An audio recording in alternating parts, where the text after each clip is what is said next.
বাংলাদেশে প্রচলিত পদ্ধতিতে নির্বাচন হতে দেয়া হবে না বলে হুঁশিয়ারি দিয়েছেন ইসলামী আন্দোলন বাংলাদেশের আমির সৈয়দ মোহাম্মদ রেজাউল করিম। ইসলামী ছাত্র আন্দোলনের প্রতিষ্ঠাবার্ষিকী উপলক্ষে বিকেলে শাহবাগে ছাত্র সমাবেশে প্রধান অতিথির বক্তব্যে তিনি একথা বলেন। এ সময় দলটির নায়েবে আমির সৈয়দ ফয়জুল করিম বলেন, দেশ দ্বিতীয়বার যেন ফ্যাসিস্টের কবলে না পড়ে এজন্য আগামী নির্বাচন পিআর পদ্ধতিতে করতে হবে। খায়রুল ইসলামের রিপোর্ট।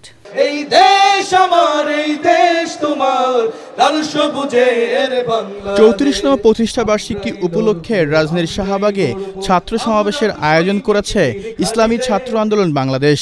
এ সময় প্রয়োজনীয় রাষ্ট্র সংস্কার, সংখ্যানুপাতিক পদ্ধতিতে জাতীয় নির্বাচন এবং ইনসাফভিত্তিক কল্যাণ রাষ্ট্র প্রতিষ্ঠা সহ 7 দফা দাবি তুলে ধরেন সংগঠনটির নেতারা।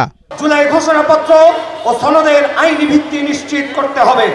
সমাবেশে ইসলামী আন্দোলন বাংলাদেশের কেন্দ্রীয় নেতাদের বক্তব্যে উঠে আসে দেশের চলমান পরিস্থিতি ও নির্বাচন পদ্ধতি নিয়ে বিভিন্ন মতামত। ইসলামী বাক্সের সমঝোতা করে একটা ইসলামের পক্ষে বাক্স দেব, আগামীতে যেন ইসলামের হুকুমত, ইসলামী শাসন, ইসলামী শরীয়ত অনুযায়ী এই দেশ শাসন করতে পারি। বিগত আওয়ামী লীগ ফ্যাসিস্ট আমলের যে বক্তব্য, বর্তমানে অনেক নেতাদের মুখে একই বক্তব্য শুনি। বিএনপি ভাইদেরকে বলবো, আপনারা যাদের ভোট নিয়ে এতদিন নির্বাচিত হয়েছেন, সেই ভোটগুলি দক্ষিণপন্থীদের ভোট ছিল, সেই ভোটগুলি ডানপন্থীদের ভোট ছিল, সেই ভোটগুলি মৌলবাদীদের ভোট ছিল। এ সময় দলের আমির সৈয়দ রেজাউল করিম বলেন, বাংলাদেশের সিংহভাগ রাজনৈতিক দল পিআর পদ্ধতিতে নির্বাচন চায়। কেবল ব্যক্তিগত স্বার্থের জন্য একটি দল পিআর পদ্ধতিতে নির্বাচন চায় না। এই 53 বছরে যে পদ্ধতিতে নির্বাচন হয়েছে, এই নির্বাচনের মাধ্যমেই ফ্যাসিস্ট তৈরি হয়েছে, খুনি তৈরি হয়েছে, চাঁদাবাজ তৈরি হয়েছে, আমাদের দেশের টাকা বিকাশে পাচার হয়েছে। এই নির্বাচনের বাংলাদেশে দেখতে না। সংস্কার এবং বিচার নিয়ে যে ওয়াদা অন্তর্বর্তীকালীন সরকার করেছিল তা তারা ভঙ্গ করেছে মন্তব্য করে রেজাউল করিম বলেন, জুলাইয়ের গণহত্যাকারীদের বিচার নিশ্চিতের পরই দিতে হবে নির্বাচন।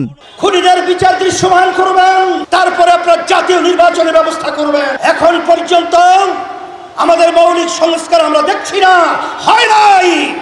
এরপরে আমরা দৃশ্যমান কোনো বিচার দেখি না, এটা দৃশ্যমান করতে হবে।